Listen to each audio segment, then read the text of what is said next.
I feel like before somebody is diagnosed with bipolar, they definitely have already been having symptoms that have been to one extreme or the other, whether it's the high or the low.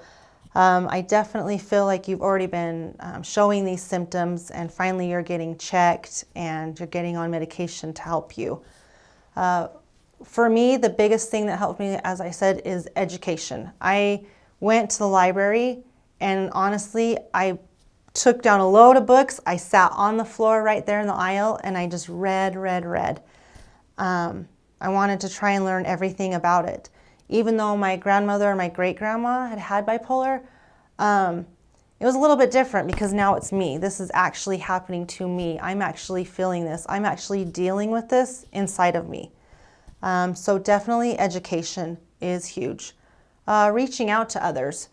There's, like I said, through NAMI, National Alliance of Mental Illness, they have peer support groups. They have family support groups that are on the same night. So you would go to a classroom with your peers and can talk about how it's affecting you, and your family or loved ones can go to another room and talk about the same thing with people that have family members or loved ones that are dealing with bipolar disorder. There's quite a few support groups I know that you can find through Facebook, but to me that was a big thing that helped me, education and support groups. And some support groups where people have the illness themselves, that have bipolar disorder themselves. You can try and explain to somebody that does not have bipolar disorder what it feels like and just how complicated it is, how much it affects your daily life.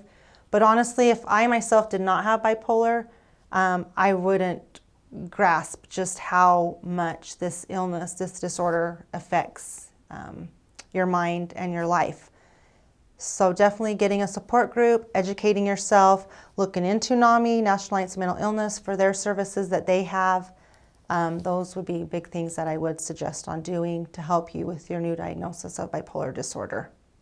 The last thing I want to say on bipolar disorder is that it is a disorder, but you can have a healthy life, a healthy recovery from bipolar disorder. We all know medications, seeing a psychiatrist, seeing a psychologist, counseling, having the outreach of family or friends, going to support groups. These are all things that you definitely need to do to stay in the recovery of bipolar disorder. There's no cure for bipolar disorder. You're going to have this for the rest of your life. So definitely having a support group and outreach that you can turn to when you are having an episode or you are triggered by a certain situation, that is going to be very helpful in the well-being and your recovery of taking care of the bipolar disorder.